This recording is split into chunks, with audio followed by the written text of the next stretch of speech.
So if you guys were wondering what that was a brand new tutorial that Kane is making on how to install Gentoo, and that came from here. The coolest thing that's happening on the internet right now is this Photoshop kind of thing going on in the pick war forum. This is quite ridiculous. Kane's face there from Computex everywhere. You guys need to get involved. Even I Photoshop stuff, and I suck at Photoshop. So this is what I've done here. This is what Pistol did. Jimmy's done some. Get over there and check this out, guys. It's beyond ridiculous. All right, there is so much stuff to update you guys on. If you guys are sick of updates, just skip to like 5 minutes. But you guys are going to miss 3 major giveaways. I'm talking major, like bigger than a computer. So let's go ahead and first talk about the Asus laptop we're giving away. The laptop that has been to the top of the mountain. Yes, this laptop here, I'll cut to the end here. The laptop that we used while we were on the top of the mountain, we're going to be giving that away. So all you need to do is just go check out our video. I ask a question in that video. Yes, you have to watch the freaking video, because I'm not going to give it to somebody who just walks around, you know, looking for freebies and handouts. And check this out. It is signed by the key YouTubers that were involved, you know? So there it is, signed by everybody. It could be yours, but go watch the video for how to do that. Well, this is weird. It's like meception. It's me on the screen. And let me just get myself off the freaking screen. There we go. Yeah. Needs to make an animated GIF of you like diving into your eye, and then it's you, and then diving into your eye. And it's just it's a loop. That would be amazing. Man, that sounds a bit narcissistic, and I can't condone that kind of activity. Also, Wendell, we're going to QuakeCon. I had no idea I was going to go to QuakeCon. I'm supposed to, you know, right now I'm supposed to be going on a hiking or a backpacking trip with Paul from Newegg. That's what I really, really, really wanted to do. But there's so much work. It's like there's so much stuff going on. We got the contest going on. We've got like this going on, and then someone was like, "Hey, do you want to go to QuakeCon?" I was like, "Yeah." So we actually have a really awesome sponsor. V1 Tech is going to be our sponsor. They're working on their website. They're going to be launching very soon. V1 Tech, I like these guys. They're small. They're a group of modders. They fix computers. They mod computers. They've got a pretty awesome mod here. It's this is a Case Labs Merlin S M5, and they've done an Elder Scrolls Online airbrushing on this unit. But they also do some pretty awesome water cooling custom stuff. You know, water cooling loops and everything. And they'll be launching their website pretty soon. So we're going to be there gaming with those guys. They've got a couple computers that we're going to game on. So Kane and I are going to get in there. And I'm not sure if we're going to get owned or if we're going to win. But it just depends on how much caffeine is running through our veins. So that's pretty cool. And if anybody's going to be at QuakeCon, possibly we'll see you there. And let us know what you guys expect from QuakeCon. Let us know what you want from QuakeCon. All right, are you ready for the big announcement? I don't think anyone's going to be able. Big announcement. There's a bigger announcement. I don't think anyone's going to be able to handle this. All right. So if you're still here and you didn't skip past the intro announcements, I'm going to give my car to you guys. Here's the deal. I moved north. There's a lot of snow, and I've got a rear-wheel drive BMW 325ci. It's a 2002, 100,000 miles. Runs great. I've taken good care of it. And it's got a couple cosmetic things that I'm going to take care of before I give it away. And it doesn't do that well in the snow. So I was thinking, hey, I could sell this or I could trade it in. And then I thought, wait a minute, let me call a couple sponsors and see if I can, get a contest put together where we give this away. So I'm going to make this open to US and Canada because I can't really drive to Germany. I wish I could. Maybe I'll look into it. Maybe I'll be able to figure out a way to ship it over there, but I don't know. And then what we're going to do is we're going to work with the sponsors. We've got a Sapphire Vapor X R9 290. I think we have the 290X actually. I've got the 290 on the screen right here. We've got one of those. We've got a 512 gigabyte ADATA Premiere Pro SP 910 SSD. That's going to be ridiculous. We've got the Fractal Node 804. And we're also going to be using the Fractal Newton R3 1000 watt power supply. We are going to be carrying a PV 110 power bank because you got to have that on the road. And then the motherboard we're going to use is the Z97M from ASRock. I'm not sure what CPU. I'll be buying a CPU for you guys. And the last thing you're going to get is a 1-year subscription to private internet access because I do not condone using a computer without a VPN these days. It's just stupid. I use it on every single machine we have private internet access installed. So I called them. They didn't contact me. I called them and said, hey, can we get a year subscription to that as well? So we got you guys hooked up with that. And also, you guys know that we have a thing with private internet access. Just go to our tech support page and you guys can sign up, and it helps us out while we help you guys out. So all that in a car. I'm going to drive it to your house. So I'm going to deliver this thing in person, and it's going to be amazing. And that's going to happen. The contest is starting in a day or two, and we'll make a video updating you guys when that's going to be coming. And then I'll drive it to your house in the 1st of August, around that time frame. I think August 7th is when I'm going to drive it to your house, something like that. But yeah, it's going to be freaking awesome. I love hooking people up like this, but that's kind of why I'm not on a hiking backpacking trip or whatever. I'm here doing this right now because we've just got a lot of stuff going on, and want to make sure I hook up the audience first. You guys are awesome, so thank you very much. All right, shall we get down to the business at hand? That's like half of my tabs right there. Oh, wait, there's more. Hold on a second. Check this out, guys. Our shirts are pretty much finished. This is a new color here. It's plum. We've got some girl sizes and shirts too.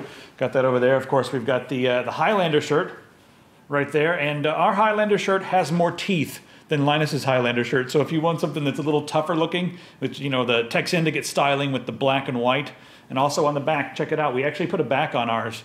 We put the sponsors and all the members involved on the back. Business on the back, fun on the front. There you go. So we've got everything like that. Oh, you know what? I should make this full screen so you guys see. There we go. There we go. Yeah, that's how it should be. Right like that. And then on the front, Highlander. Yes. So those are our commemorative shirts. I'm not sure how many I'm going to make. I'm thinking I'll make 100 or 200 of those and then never print them again. So you got to get them as soon as the store opens because they're going to go away. And that's it. All right. Now it's time to get down to the tech. That was like 15 minutes of updates. What's first here? Oh, Kurig. Oh, Kurig. So Kurig, they're the company that makes those coffee pod things, and you see them in offices everywhere. Well, their newest coffee pods are going to have DRM built in, and they said they're going to do this for safety and quality assurance and all that sort of BS. When what's really happening here is in 2012, the patent expired on their K-Cups. So other companies started making their own renditions of these K-Cups. So instead of innovating, what they decided to do was just make sure that nobody else could compete. So they're doing these weird anti-competitive things like installing this ink on the top that's similar to the ink that you would find in IDs, and it's reflective, like they shine one thing on it and some type of light shines back. And it tells, the Keurig that this is a small cup or this is a tall cup or whatever, but if it doesn't have that signature patented strange, well, not patented, that signature weird ink that no one else can reproduce, then it's just going to say oops, and it won't even brew your coffee.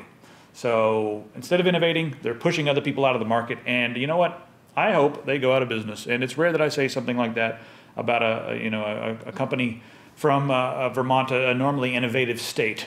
So Keurig, screw you guys. What the hell? I don't know. That's my rant on Keurig.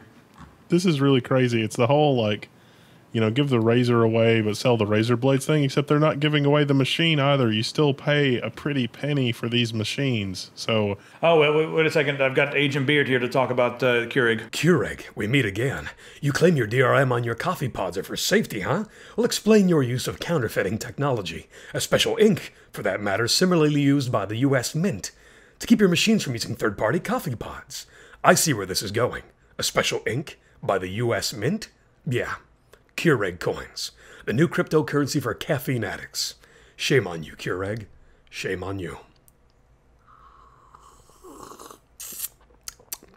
So, yeah. All right, let's move right along then. All right, meh. If you guys remember Woot, well, it kind of changed when Amazon bought it. The original creator of Woot has launched a new site. How the hell did he get meh.com? I wonder how much meh.com. The idea here is you can go on there and there'll be a deal like every day, and you can either buy the deal or you can say meh. And I love how blatantly honest he's being. Like, it's got a map here on the bottom that says, who's buying this crap? It shows like a map of no one or everyone. Maybe everyone's buying it. It looks like in the States, some people are buying it, but yeah, interesting. 169 people said bottom and 4,776 clicked meh. So that's kind of cool. You can see what the audience is doing. So, but yeah, hopefully this will bring back the original crazy kind of zany flavor of Woot and get you guys some deals. So heads up on meh. All right, moving along then. Next thing that we should talk about. So, new internet speed recorded 1,000 times faster than current speeds. And here's the interesting part. Bell Labs worked on this and they had a breakthrough, I guess, but I guess it's not really a breakthrough. They're calling it XG-Fast, and guess how they're doing it? Fiber optics, maybe? No. Nope. No, they're doing it with copper. 10 gigabit. That's 10 times faster than Google Fiber, and it's not using fiber. It's using copper. So all this stuff they're saying all along, yes, to be fair, yes, it was conducted in a lab over 30 meters. But go ahead, and I'll let you take it from here. So this is actually a complete, like, they're lying through their teeth almost, but not quite. So did they push 10 gigabit over copper? Yes. Only over 30 meters. Well, what good is that? Well, if you have fiber on the street, then they don't have to run fiber to your home. They can run fiber to the street, and then you have, you know, up to 300 feet of copper from the, you know, from the street to your house. But I'll let you in on a little secret. If you've got Cat 6A, you can push 10 gigabit right now over copper, but it's you know, not phone lines, I guess. And if you've got Cat 6, you could certainly push 1 gigabit, and you could probably push 10 gigabit. But Cat 6A is okay for 10 gigabit. But they're doing this over, you know, regular old, like the regular old plain old telephone system, but it's still only 30 meters. So all this does is like the last 30 meters. This is not even like a last mile solution. And this doesn't really help in terms of not running fiber all over the country. So we still have our pants down. That thing that we complain about, which is like people in the 80s and 90s were like, hey, we should deploy fiber everywhere. That's a good idea. And then we never did because greed. And this does not help with that problem. Well, see, the interesting thing here for me, and the kind of takeaway that I see is, okay, they can do 10 gigabit over copper over a short distance. So what can they do? I mean, what if they can do 1/10 of that? That's still 1 gigabit over a very large distance, you know, maybe over a few miles, you know. I'm sure there's going to be a relay station every several miles or whatever. So what I'm thinking is they can actually push a lot more through the copper than what we're led to believe. So even if they're, I mean, that's kind of what I'm thinking. I mean, I think the best solution is what you just outlined, the fiber, you know, infrastructure, and then copper to the homes with ridiculous speeds. The copper's already in place. With the plain old telephone system, the copper itself probably could do that, but there's a lot of infrastructure in between because, you know, there's 50 and 125 and 10 pair cables where each pair normally carries a phone line that have like bridge taps installed and other pieces of equipment here, there, and yonder, and splices and that sort of thing. And those splices were made at a time when the only thing it had to carry was, you know, a relatively low frequency in the kilohertz range just for audio. And so depending on some factors, those splices and those joints and those interconnects can actually create reflections of certain signals. And that's why, like, even the really advanced DSL sort of learns, quote unquote, what parts of the frequency spectrum between A and B over a longer distance, like 3,000 feet or 4,000 feet or 10,000 feet or whatever modern DSL is. The modems will actually try to find the frequencies on that particular pair that have minimal reflections and minimal crosstalk. And so it actually is a little bit of a learning algorithm. They might be able to adapt some of that technology here, but it's just a terrible Band-Aid. I mean, how much R&D engineering effort goes into that versus just replacing the damn thing? You know, how about this? Even if they were doing like 1/100th of what XG-Fast can do, that's still going to be like, I don't know, 10 to 20 times faster than the average connection. So even at 1/100th, even taking into consideration the, you know, degradation of the signal when it goes through all these, you know, loops and switches and just all these strange things. So even with that, it's still going to be faster, you know. I'm just saying copper can do a lot. Yeah, copper can do a lot, but we've gotten a lot of life out of copper. I'm surprised that it's made it as far as it has. Yeah. And I would like to see, well, since we've already had, we as taxpayers have already paid for fiber, I think we ought to just give up on this and do fiber.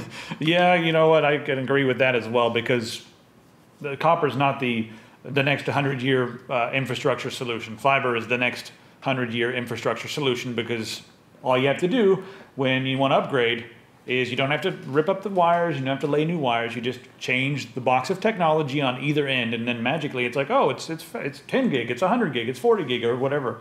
So yeah. All right, let's move on. Let's talk about Trogdor, the Burninator. Homestar Runner might be making a comeback. So on the Jeff Rubin podcast, Matt Chapman, he's one of the guys who I guess Mike and Matt are the two brothers who use Flash to create Homestar Runner. They said that, Homestar Runner might be making a comeback later on in the year. It's been several years since we've had any regular updates from Homestar Runner. And if you guys do not know what Homestar Runner is, some of you young guys out there who just discovered the internet 3 or 4 years ago, well, you need to Google Homestar Runner, and you need to start watching the Strong Bad emails, because it will change your life and make you a better person. And I don't want you in society if you don't know who Strong Bad is. It's very important. He's for awesome, beautiful people. So if you're an awesome, beautiful person, I suggest you go watch that. I don't know. You looking forward to Homestar Runner coming back, possibly? Well, what prompted this was the whole April things, like the little thing in April, and so I think they're being really cautious, and it's like, this is just a blip, this is just a bit of internet nostalgia. We probably can't pay our bills by doing this, but we're gonna take a little bit of a stab at it and see what happens. And it's just so odd and quirky that is what makes it likable. And it was one of the few things that was it was one of the first things that was on the internet that was sort of weird and quirky and interesting and would somehow stick in the back of your mind. It's almost a proto meme, if you will. There was one other one that was about little kids that were fighting sharks, and that was really funny, but I don't remember what that one was. The Homestar Runner one?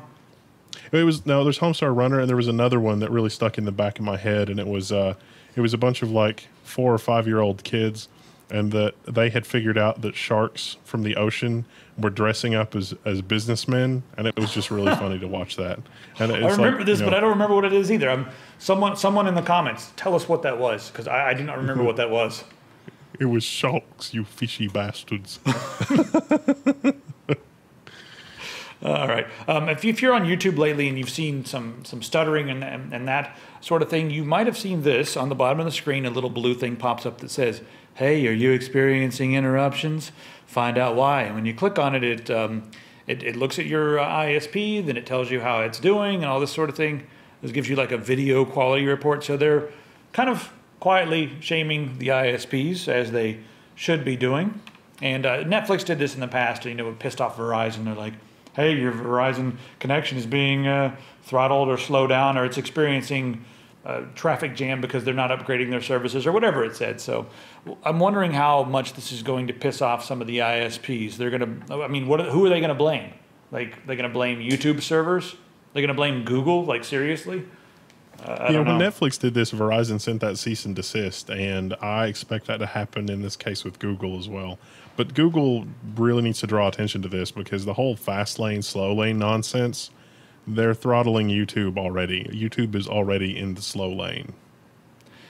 One of the other things that we experience, or one of the other problems we experience when not using a VPN, VPNs usually alleviate some of the fast lane, slow lane thing.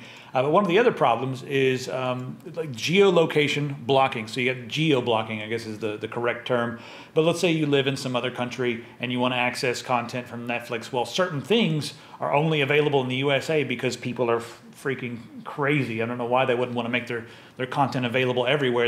If they can make money for the same content in Africa, why don't they? It's a strange thing. So in New Zealand, one of the ISPs called Slingshot has pretty much put together a straightforward solution. And what they said is that the mode is global mode. And what it does is it allows you to access content as if, you lived wherever. It just allows you to access pretty much any content.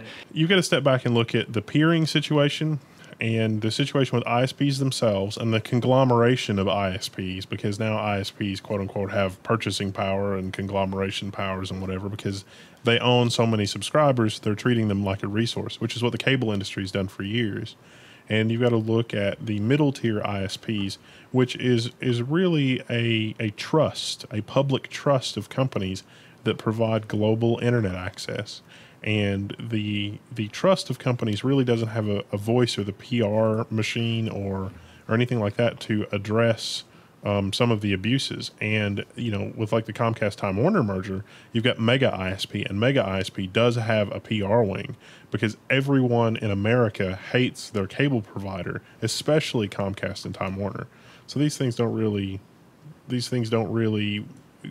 go together. Like, these things are not like the thing that is consumer friendly and the thing that is what the businesses are going to do are necessarily polar opposites in this kind of climate. Let's check out our sponsor, Squarespace. Squarespace is a website that allows you to build very clean websites that put your content forward, and that's really, in my opinion, all you need when you're making a website. It's all about you and your content, and that's exactly what we have here. So I'll let you guys check out some of the templates here. Now, the way it works is you start with a template, and you fill in your content, and then the template basically comes to life. It's really good if you have a client who needs something with a quick turnaround time that puts their content forward. Another thing that's interesting is it's not just about canned templates, and there's no bubbly nonsense that gets in the way. And you also have full control of the back end. There's Git access, so you can log in and do whatever you want. And there's also template control right here in the right in the GUI. So another thing that's interesting is they work with shops. So there's full e-commerce going on here. It's good for photographers, artists, musicians. Let me go ahead and let you check this out. It hooks up with Bandcamp on the back end, or you can just upload songs here and then use the commerce package to link it up and then sell your music right here, make money on the website. We're actually using this for our own store, and this is going to be launching so soon, guys. But I'm really pleased with the different options that you have here when putting together your store. And again, it's clean, it's all our content, and no nonsense. There's a lot more that you guys can do with this. I mean, and there's even now they're adding ways to help you create logos and everything. So there's a ton you can do with it. I recommend you check it out. And again, we are using this ourselves, so we do endorse Squarespace. Now back to the regularly scheduled tech. All right, there is a new cybersecurity bill that's very similar to CISPA. This one is called CISA, and it's different because it doesn't have a P. but is it the same because it's from that lady in California? It's from our favorite. She's becoming my favorite comedian in Congress. If you look at everything she does as being farcical, oh God, it's hilarious. But when you realize she's serious, Dianne Feinstein is one messed up woman. So she's obviously in the pockets of whoever she's in the pockets of. Her new proposal basically. She says that it's going to alleviate a lot of the protesting that different groups were doing. What's the major group that was protesting? The people for the rights of everything decent or something. But anyway, the new one, the basic premise of this is it's going to allow law enforcement. Uh-oh. Yeah, my alarm kicked on. Hang on. So the main purpose of this really is to give law enforcement officials and the FBI and that sort of thing the ability to go to any company and demand data as long as they say that it's a cyber threat. So that's a really loose, vague term. They could be some kid in like Omaha says that he likes to hack routers or whatever. That's like what he wants to do in his spare time. Law enforcement officials under this would be able to say, oh, that's a cybersecurity threat. Give us all of his web history. Give us all of his correspondences. Let us tap his phone. And apparently, according to this, no one would have any rights to say, hey, that's not right. They would just have to do it. So, I mean, it's extremely broad, and that's the problem here. And there's a lot of room for abuse as well. So, I don't know. Anything else you want to add to this? There's no real ability to challenge these kind of things, and that's the problem. You don't know that this is happening at all, and even later, you don't find out later that any of this kind of thing has happened. At least when someone serves you with a warrant, you have the ability to deal with it later. I mean, you're on notice that something has happened. The problem with these is that it can be done surreptitiously by the government, and that always leads to bad things. Now, it could be being done with the best of intentions right now, but our entire history as a species has shown that anytime a government is doing something in secret, eventually it will be a problem. And this is, I mean, those that are not familiar with history are doomed to repeat it. And this is a really serious problem. You know, not to be outdone by Dianne Feinstein, our favorite dolt, Nick Clegg, over in the UK, has decided to work on something of his own. he's putting legislation on the floor that will force telecom companies to log customer info for government investigation. And David Cameron is also behind this as well. I feel sorry for you guys over there living in 1984 world. We're kind of living in that too. But yeah, Wendell, I'll let you take this one away. So this is going to force telecom companies to retain their customer data for 12 months and allows access to any content within it by an intelligence agent if the order is signed off by a government official. Again, the government is spying on you. You have no recourse, no knowledge that this is happening, no awareness that a warrant has been executed against you or anything like that.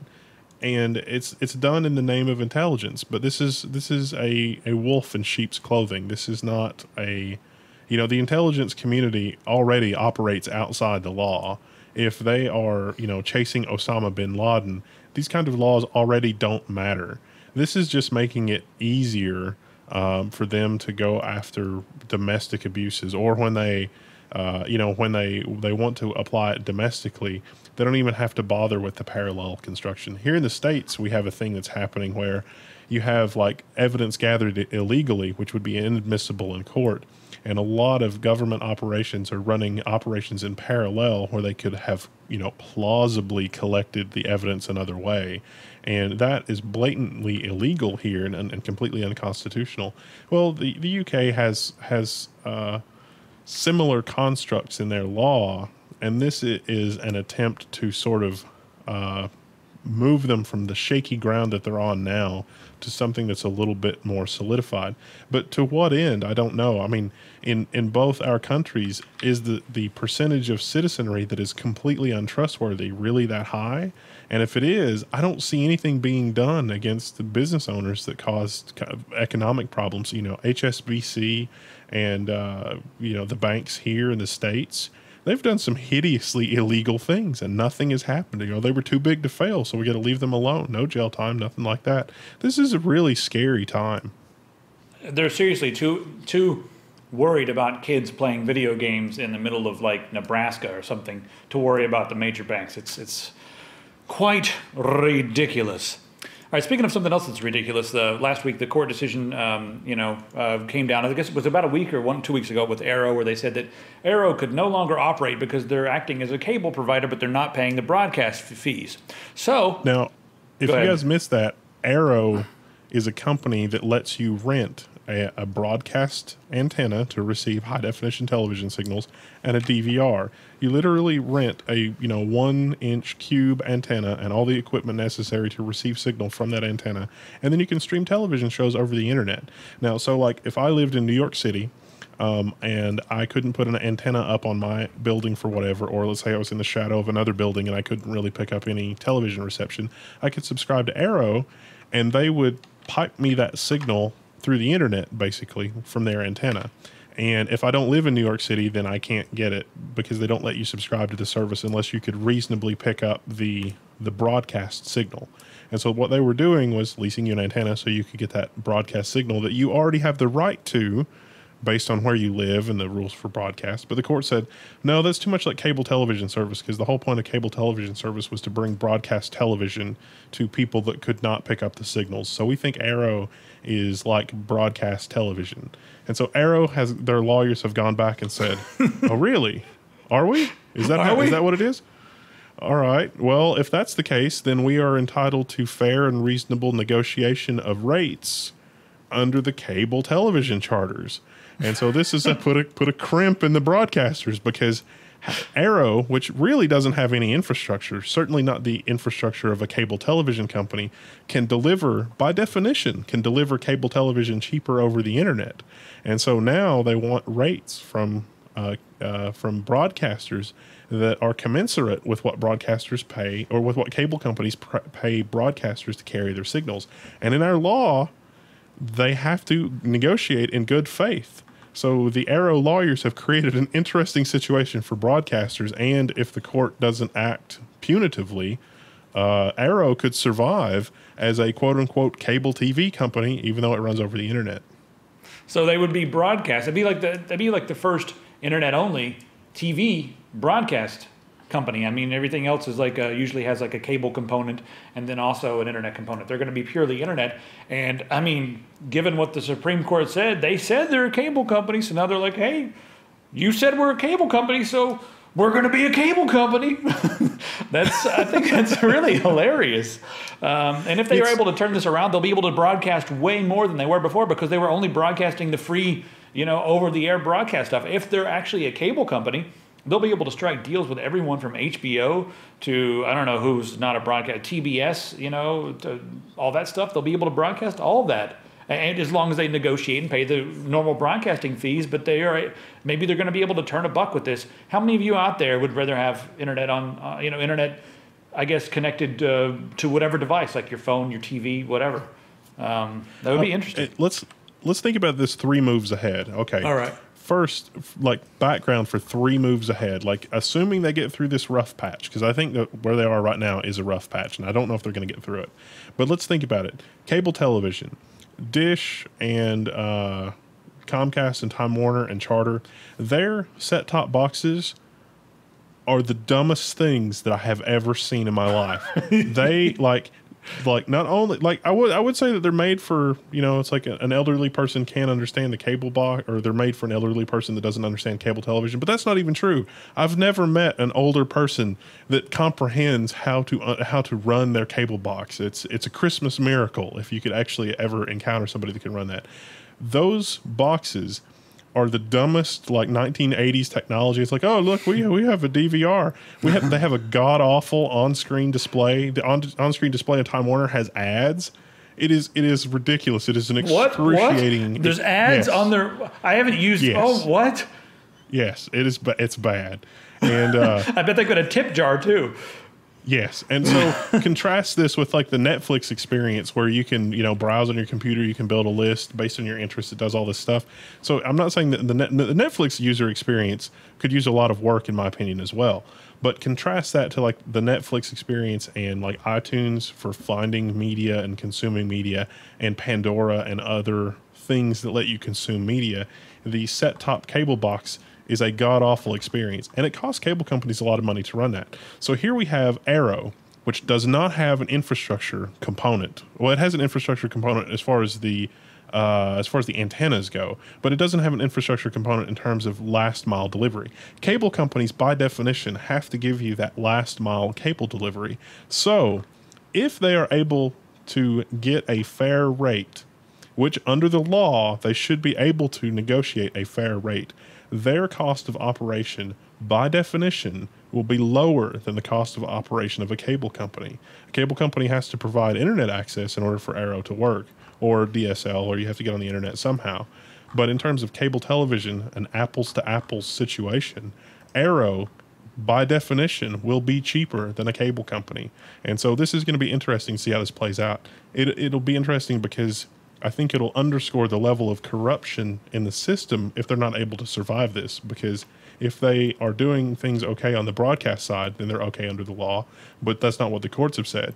But if they're being a cable company under the law, and they're dotting their I's and they're crossing their T's, there's no way that they can't do that cheaper than a cable company. And so they can't not survive. I would love to be in like the boardroom at some of the cable companies who are opposing Aereo when they found out that Aereo was doing what we just mentioned. It must have been hilarious, like in a board meeting, a guy runs in like, so now Aereo says they're going to be a cable company because the Supreme Court said they were now a cable company?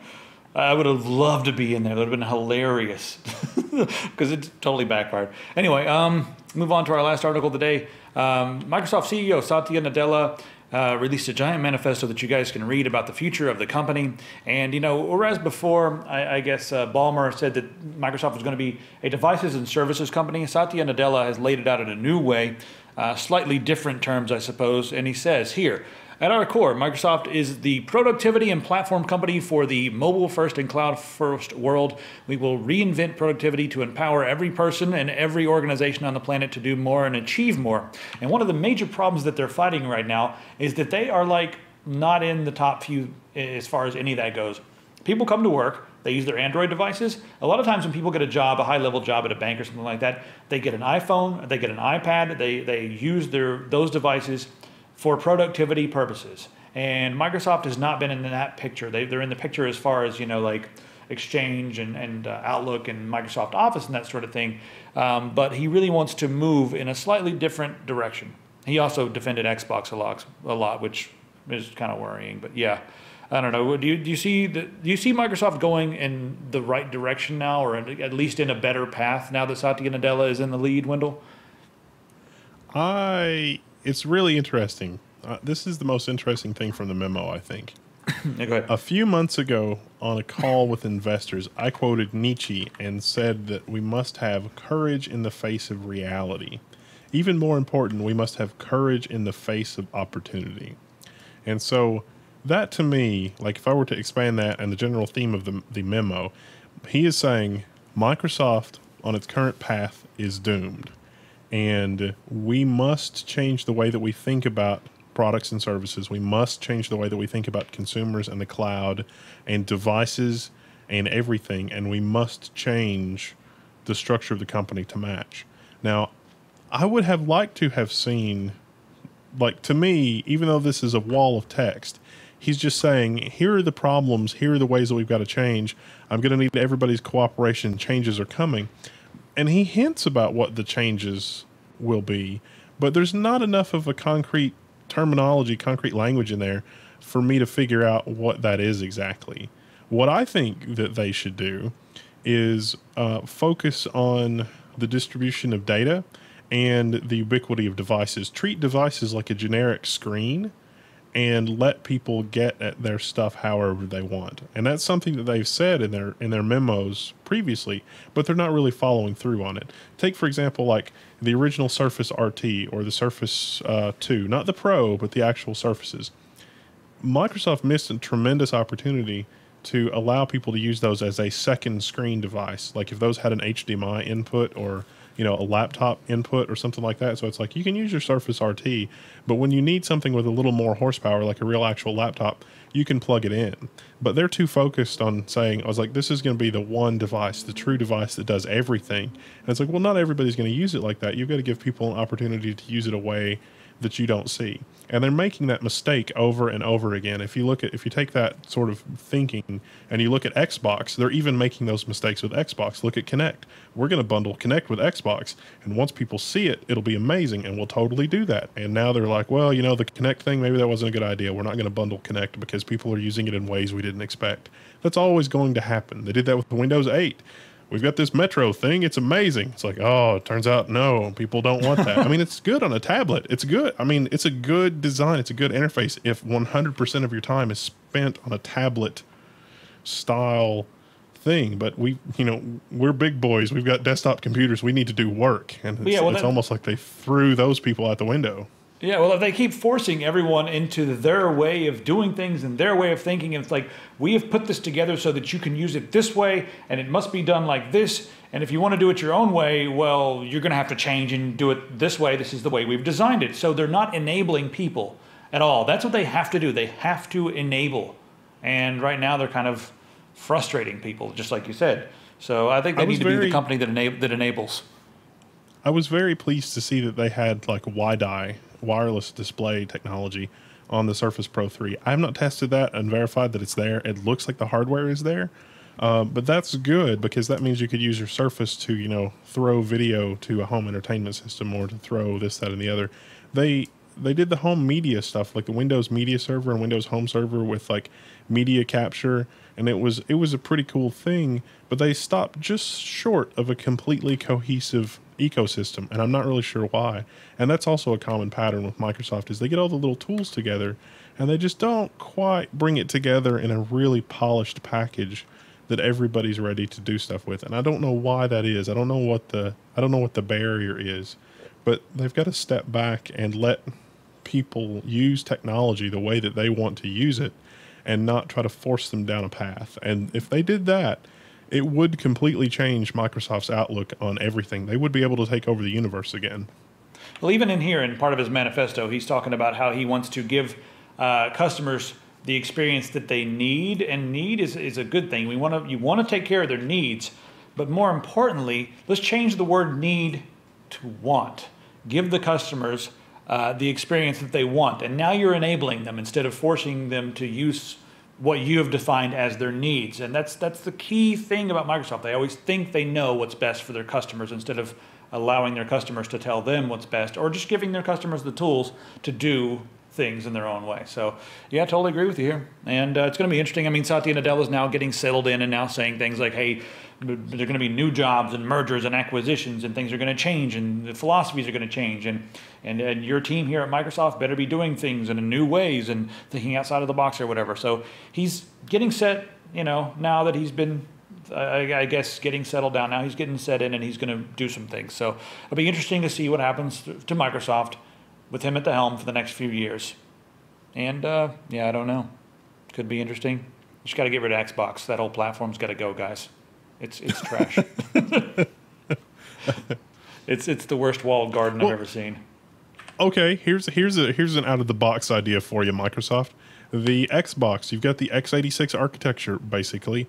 Give people the opportunity to do the Steam in-home streaming on your Xbox. It's got the hardware. It can do the decoding in real time. We've done the tests. It's only about a 60 millisecond, 70 millisecond Steam box increase. We'll probably have an upcoming video on using one of the cheap Pentiums with one of the set-top boxes, and you can build a Steam box for $300 and hook it up to your TV and stream games from your PC with your real video card to a TV with the integrated video.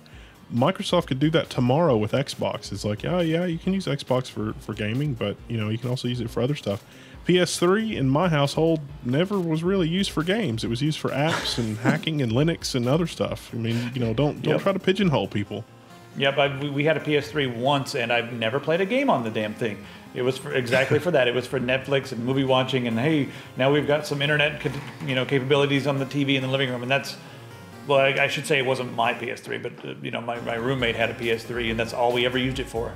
When he asked me, he's like, I need a DVD player. What should I get? And I was like, not PS3. It's got the, the Netflix. He's like, Netflix? What? And I was like, yeah. He didn't know about all those services. So now there's other ways to do that sort of thing. There's little set-top boxes and Raspberry Pis and better ways to do that. But yeah, it worked out just fine. Anyway, anything else we need to cover before we get the hell out of here? Anything else on your mind? I don't know. We got a lot going on this month. I think that's it for this episode. But it's been a busy summer, and see you guys on the forum. Yeah, see you guys on the forum. Best of luck in the laptop giveaway. Best of luck in the car and PC giveaway. And yeah, best of luck at getting one of these shirts before they sell out. And I've got mine right now. I like this better. I like the black and white better. I wish we'd had these made before, but yeah, they're better than the other ones out there. We're going to be a fist fight between YouTubers about which shirt is best. But yeah, anyway. All right, guys. We'll see you in the next video.